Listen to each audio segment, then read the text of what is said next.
Bienvenue sur le Courrier du Cœur. Je suis Tina Carr, votre hôte, votre coach et confidente. Le Courrier du Cœur, c'est votre podcast pour mieux comprendre les relations interpersonnelles, les dynamiques amoureuses et les rapports entre hommes et femmes. Je parle ici de tout, sans tabou. C'est parti. Je reçois aujourd'hui une lettre en provenance de Anne qui va comme suit. Bonjour Tina, je me permets de vous écrire aujourd'hui car je ressens un profond désarroi face à une situation qui me dépasse. J'ai récemment découvert que mon compagnon échange avec plusieurs femmes sur les réseaux sociaux et cela sans jamais m'en parler. Ce n'est pas tant l'acte lui-même qui me bouleverse, mais plutôt ce qu'il représente pour moi et l'impact qu'il a eu sur mon estime personnelle. Je ne sais pas si on peut parler de tromperie, mais je ressens une trahison, je me pose 1000 questions. Pourquoi ressent-il le besoin d'interagir avec elle? Que cherche-t-il à combler? Suis-je devenue insuffisante à ses yeux? Depuis cette découverte, mon esprit est envahi par le doute, l'insécurité et un sentiment de rejet que je peine à maîtriser. Je me surprends à scruter chaque détail, à analyser chacun de ses gestes, de ses mots, comme si je cherchais des preuves supplémentaires de ce que je redoute le plus, ne plus être assez pour lui. Je suis tiraillée entre la douleur et la peur d'en parler avec lui. Une partie de moi veut comprendre, veut exprimer mes ressentis, mais une autre redoute sa réaction. Je ne veux pas laisser cette situation détruire ce que nous avons construit, mais je ne peux pas non plus continuer à souffrir en silence. Comment puis-je exprimer mon ressenti sans provoquer un conflit? Comment retrouver la confiance dans mon couple? Comment continuer à aimer cet homme? J'ai besoin de votre éclairage et de votre guidance. Bien à vous, Anne. Chère Anne, tout d'abord un gros merci pour votre lettre qui, je suis certaine, correspond à des préoccupations partagées avec beaucoup d'autres femmes. Le phénomène des médias sociaux est un phénomène vraiment perturbateur dans la plupart des relations. Pourquoi? Parce que bien évidemment, sans même que nous voulons vraiment l'admettre, commencer à interagir avec des personnes qui n'est pas notre partenaire, interagir de façon intime, liker des photos, se confier, avoir des conversations sur notre propre couple, des conversations sur la vie de l'un et de l'autre, ça peut toujours aller, mais la problématique dans ce cas-ci, c'est que c'est fait en secret. Alors, je parle souvent d'infidélité, je parle souvent des relations de couple dans le contexte des médias sociaux et je reviens toujours à la même conclusion, c'est-à-dire qu'il faut considérer les conversations, les relations, ne serait-ce que par Internet, les likes, les DM, tout ce qui est connexion avec une autre personne, lorsque ces connexions-là sont faites dans le secret, c'est considéré comme une infidélité. Alors, il est entendu que dans ce contexte-là, la sensation, le ressenti que vous avez est tout à fait approprié et tout à fait juste, parce que ça se fait en secret. Alors, est-ce que vous devez en parler avec votre partenaire? 100% garanti que oui. Est-ce que le risque de choquer, de provoquer un conflit, de provoquer une remise en question du couple est possible? Bien évidemment que oui. Mais il est indispensable, ma chère Anne, de mettre ceci sur la table et de régler avec votre partenaire les paramètres de votre relation pour que l'un et l'autre se sentent libres d'interagir avec d'autres et en même temps que cette ou ces interactions soient conformes aux paramètres que vous aurez établis dans votre relation. Parce qu'il n'y a rien de mauvais en soi, il n'y a rien d'interdit en soi, sauf si ce n'est pas fait dans un commun accord. Et je reviens souvent sur cette situation de paramètres. Comment est-ce que vous établissez finalement les règles et le modus operandi de votre couple? Est-ce que vous avez l'autorisation mutuelle, si je peux dire, d'aller à droite et à gauche sur Internet et d'interagir avec n'importe qui? Ça peut être une option. Est-ce que vous devez mettre des paramètres de dire on peut avoir des interactions avec d'autres femmes ou d'autres hommes, dépendamment de votre orientation? Est-ce que vous pouvez avoir ces interactions-là dans un cadre simplement d'amitié, simplement professionnel, ou est-ce que vous pouvez déborder un petit peu ou pas? Alors, la nature humaine est assez possessive lorsqu'on est en couple. La jalousie s'installe facilement, la possessivité aussi. Alors, est-ce que ce sont tous des comportements ou des réactions qui sont normales? Probablement que oui, parce que lorsque nous formons un couple, la plupart du temps, nous installons les paramètres d'un couple monogame. Alors, à l'heure actuelle, évidemment, les médias sociaux provoquent des tentations incroyables. Est-ce que ça veut dire pour autant que ça nous donne tous les droits? Je ne crois pas. J'insisterai sur le fait que avoir des relations intimes, même si ce n'est que dans des échanges verbaux, par écrit, avec des personnes qui n'est pas dans votre couple, ça demeure une infidélité. Est-ce que ça doit être adressé? Bien entendu. Votre ressenti de trahison est tout à fait normal, ma chère Anne, parce que la trahison veut bien dire qu'il a brisé, que ça soit une règle, entre guillemets, qui a été déterminée, qui a été adressée, ou une règle qui est simplement sous-entendue dans un couple monogame. Alors, se sentir trahi, ça veut dire que quelqu'un a trépassé les convenances, a trépassé les règles, a trépassé les ententes, a trépassé les vœux qui ont été nommés sans que ça soit autorisé, sans que ça soit partagé. Alors, lorsqu'on sent que quelqu'un a brisé cette confiance qui a été établie dans un couple, on se sent trahi. Alors, vous vous posez mille et une questions, comme vous le dites si bien. Pourquoi est-ce que mon partenaire ressent le besoin d'interagir avec elle? Que cherche-t-il à combler?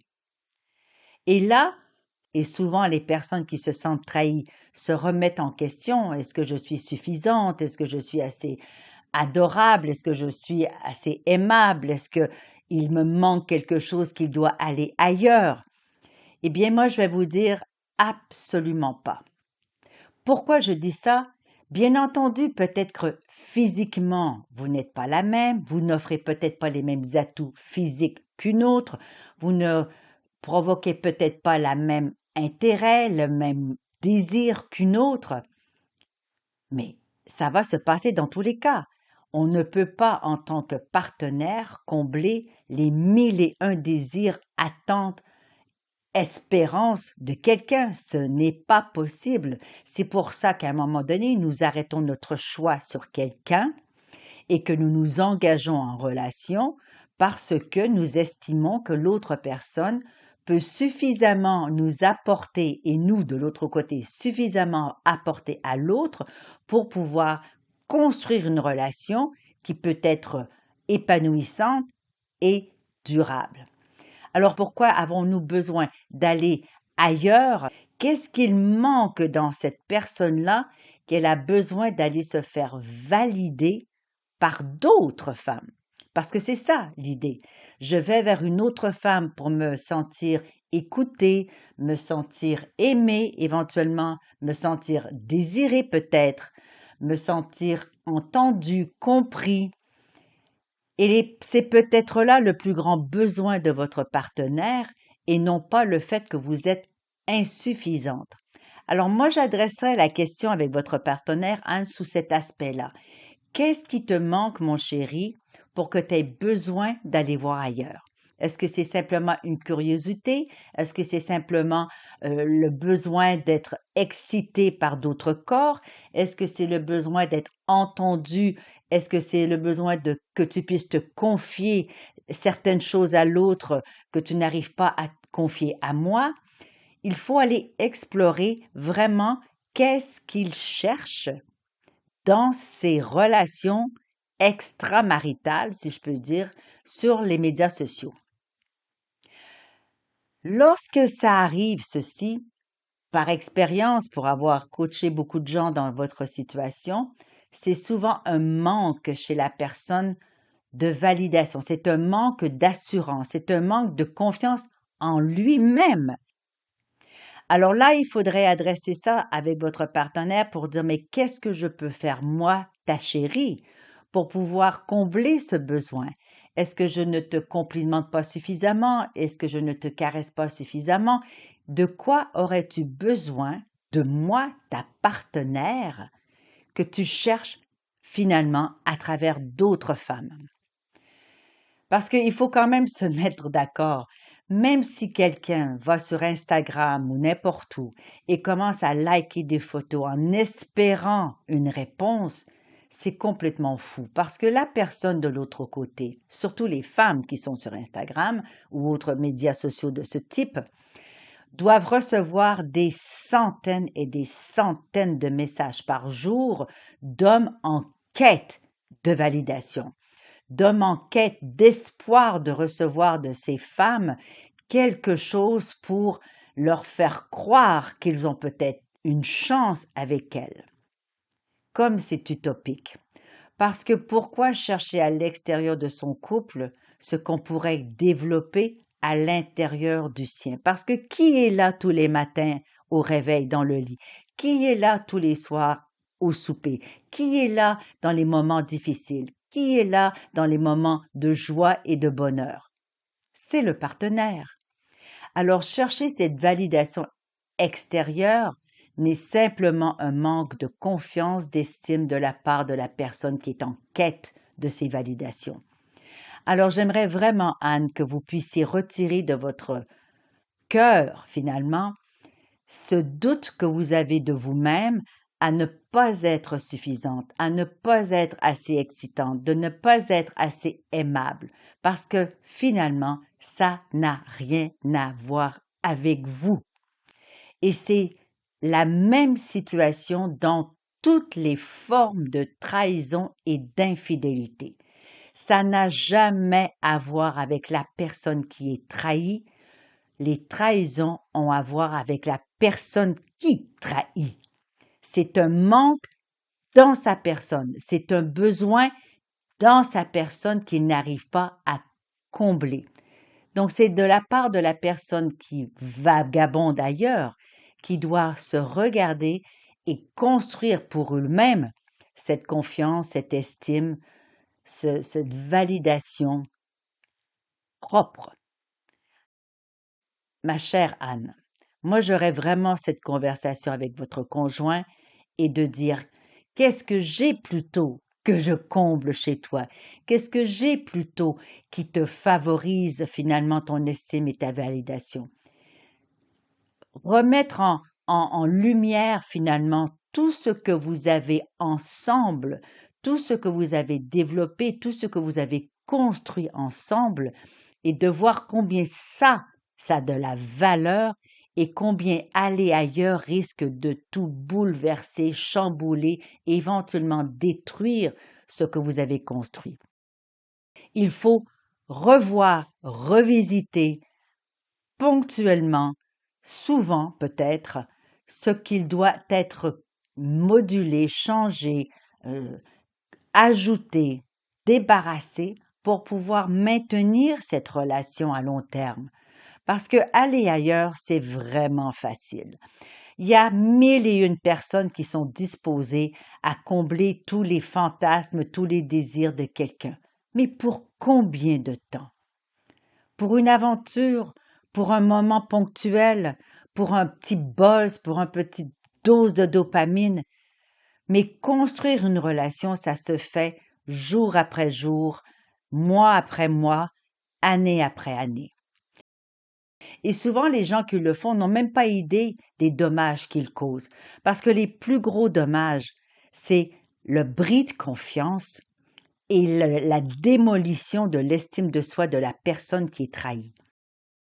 Il faut mettre ça sur le tapis, il faut en discuter, et il faut que vous puissiez vraiment lui indiquer que ce n'est pas tant que vous êtes possessif, que vous lui brimez la liberté, c'est simplement que de DM les personnes, liker les photos, converser avec d'autres que vous, à votre insu, c'est vraiment une forme d'infidélité qui va amener votre couple à être fragilisé et éventuellement être complètement démantibulé. Alors, il va falloir prendre un peu de courage, ma chère Anne, aller de l'avant, amener la situation, et s'il y a résistance vraiment, c'est-à-dire le déni, la fuite, ou simplement commencer à vous engueuler parce que vous amenez ça sur le tapis, il faut revoir finalement si votre partenaire a vraiment envie de continuer avec vous ou s'il est prêt à sortir du couple. Et là, c'est complètement un autre dossier parce que si son besoin d'aller voir ailleurs est tel qu'il est prêt à risquer votre relation, eh bien, c'est peut-être que cette personne-là n'est pas faite pour vous. Et il est peut-être temps d'en sortir avant de vous engager réellement à long terme dans un mariage, dans une famille, dans des projets communs qui peuvent à la longue être formidables, mais s'ils sont perturbés par des relations extramaritales qui peuvent absolument détruire toute une vie. Et le message s'adresse à toutes les personnes qui sont sur les médias sociaux à interagir avec d'autres. Il faut savoir vraiment à quel point ces comportements menacent votre relation. Et si vous voulez vraiment papillonner à droite et à gauche, c'est votre prérogative. Mais s'il vous plaît, n'impliquez pas votre partenaire dans ce dossier-là parce que ça ne fait que faire du mal à elle, à lui, et à votre relation. Faites un choix. Et le choix d'être en couple, c'est un choix d'engagement. Je m'engage à respecter les paramètres que nous mettons ensemble et je m'engage de bien définir ces paramètres-là afin que la sécurité, la confiance et la relation puissent se construire et se vivre dans la sérénité, sans inquiétude, sans avoir à surveiller les uns et les autres parce que ça, c'est horrible. Définissez ensemble ce qui est permis, ce qui n'est pas permis. Redéfinissez ensemble la latitude de liberté que vous vous octroyez l'un l'autre afin de pouvoir vivre justement dans cette confiance et lorsqu'il y aura des échanges avec d'autres, vous serez toujours en sécurité de savoir que c'est fait selon ce que vous avez décidé ensemble. Voilà ma chère Anne, là-dessus je vous souhaite beaucoup de bonheur et surtout de bien établir comment vous voulez vivre votre relation et comment vous voulez qu'elle se développe à travers le temps. Nous voilà à la fin de cet épisode du Courrier du Cœur. Merci d'avoir été là et d'avoir partagé ce moment avec moi. J'espère que vous y avez trouvé de la valeur. Si vous ne l'avez pas déjà fait, eh bien je vous invite à vous abonner à ce podcast afin de manquer aucun épisode. Et vous pourriez, par la même occasion, si le cœur vous en dit, écrire un commentaire ou laisser une appréciation avec quelques étoiles. Alors je vous retrouve dans un prochain épisode du Courrier du Cœur. Mon nom est Tina Carr, je suis votre hôte, votre coach et votre confidente. À bientôt.